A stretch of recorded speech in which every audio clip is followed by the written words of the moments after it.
Today we are going to talk about one of the topic of the from the chapter number 13, organism and population, and the topic is population interactions. Right, different populations, organisms interact with each other because of main three factors, and these three factors are requirement and mode of obtaining food, types and areas of shelter, habits of different populations. That means the requirement and mode of obtaining the food. That means the requirement of the food and the way they obtain the food. The second thing is types and area of shelter, where they get the shelter, in which type of area they are getting the in which area and in which way they are getting the shelter. Similarly, habits of different populations. What are the habits of those populations? So on the basis of these are the three factors for which the different organisms interact among themselves. So biotic interaction, if we see, then we can broadly classify it into the three broad categories. And these three categories are neutral interactions, negative interactions and positive interactions. Neutral, as the name itself says, that the interacting organisms are neither harmed nor benefited. Right? Though they are interacting with each other, but neither they are harmed nor they get any benefit. For an example, rats and rabbits. Both rat and rabbit are living on the same grassland. Requirement is same, but neither rat nor rabbit is getting any benefit or any harm from each other. So such type of interaction is called as neutral interaction. Another type of interaction about which we are going to talk is that negative interaction. As the name says, negative interaction in this, out of two interacting population, one is harmed. Right? One is definitely getting harmed, that's why it is a negative interaction. And this type of interaction occurs in four major ways: predation, competition, parasitism and commensalism. So it is predation, competition, parasitism, commensalism. So let's talk about these one by one. First of all, and before that, taking them, let us have a small introduction of the positive type of interactions as well. In the positive interaction, the interactions are, as the name says, positive. So definitely at least one of the two competing organism get benefit, right? In which at least one get benefit, and this is by the two main ways, that is mutualism and the commensalism. Now let us talk about this negative type of interactions, of which we will be talking about the predation. Predation, as the name says, there will be one predator and the prey.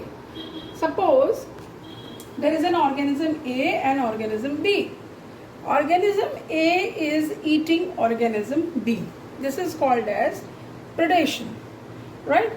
The organism which is eating or harming the other one is called as the predator.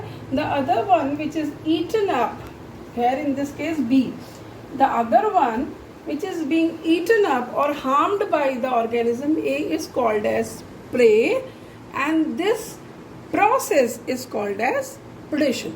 Not process, I would say this is the interaction is called as predation. Right? So predator food chain is there, where the food chain is based on the phenomenon of eaten and being eaten up. Plants develop, plants, they cannot escape, right? They cannot move from their predator. So it's not always like that prey is saying that come and eat me and harm me. They also develop defense mechanism against that. And plants, because they cannot escape, they cannot move, that's why they develop some adaptations, so that they get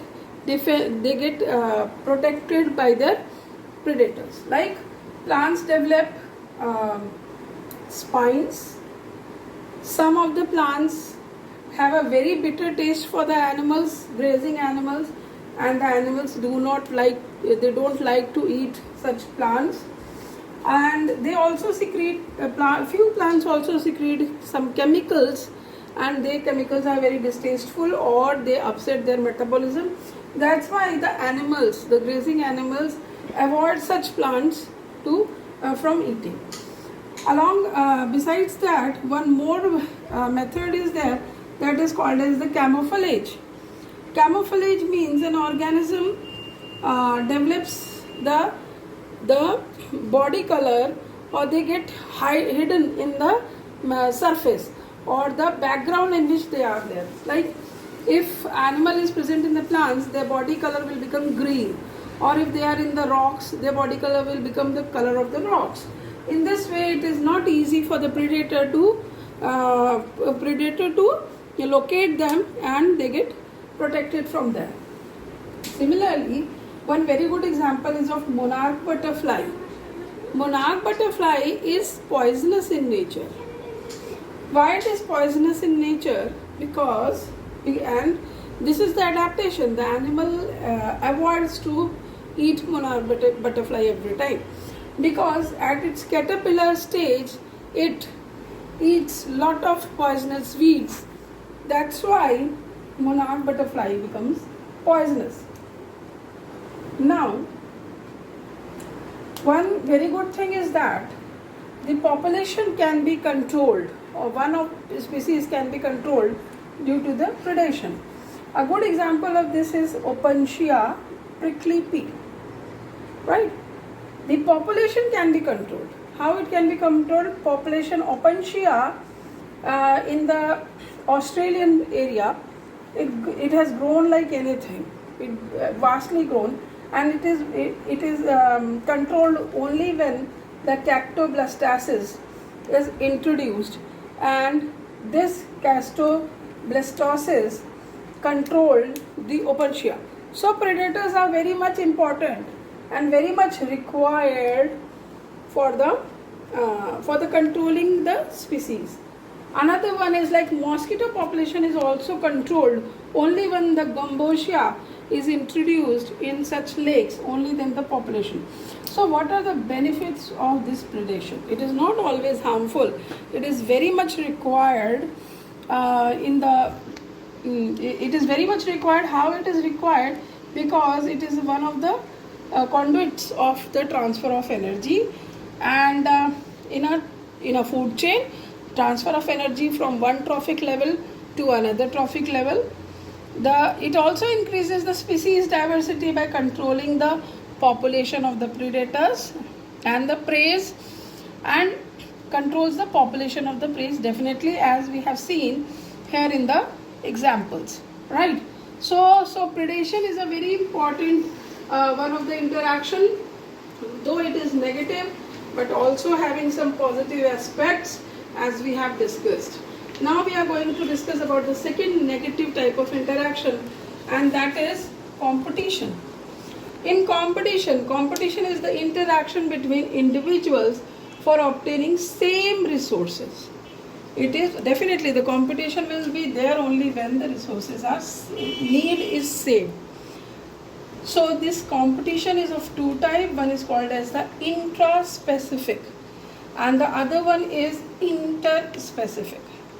Intraspecific, as the name says, intraspecific means between the same species. Intra means within, between the same species. Because it is within the same species, so all the requirements will be the same. That's why it is very acute, and it results in the good damage. For an example, here I would like to cite an example.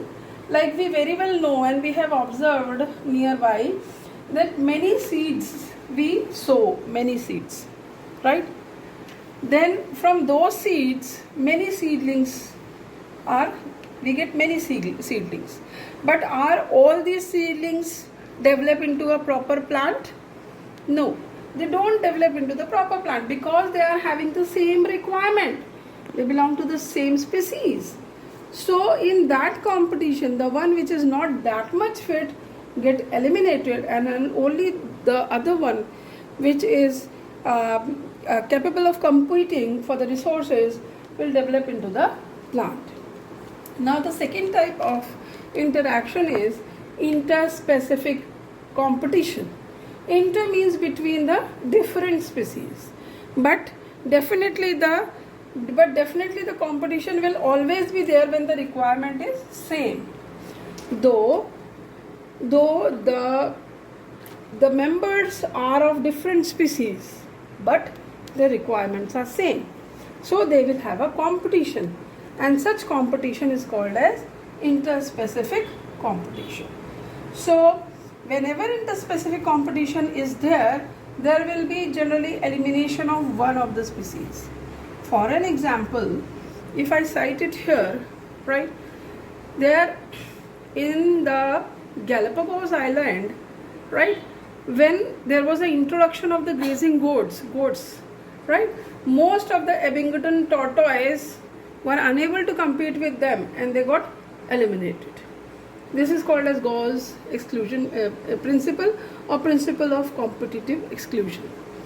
Generally what happens is कि goat, Abingdon tortoise was there, its requirement, and the goat requirement is same. And when the goat is introduced, it has taken all the resources, and Abingdon tortoise was eliminated. But always not competitive exclusion is there. Sometimes what happens is resource partitioning is there. Resource partitioning is for the coexistence. Like coexistence means they will be able to, though they are having the same need of the resources, but they will be able to survive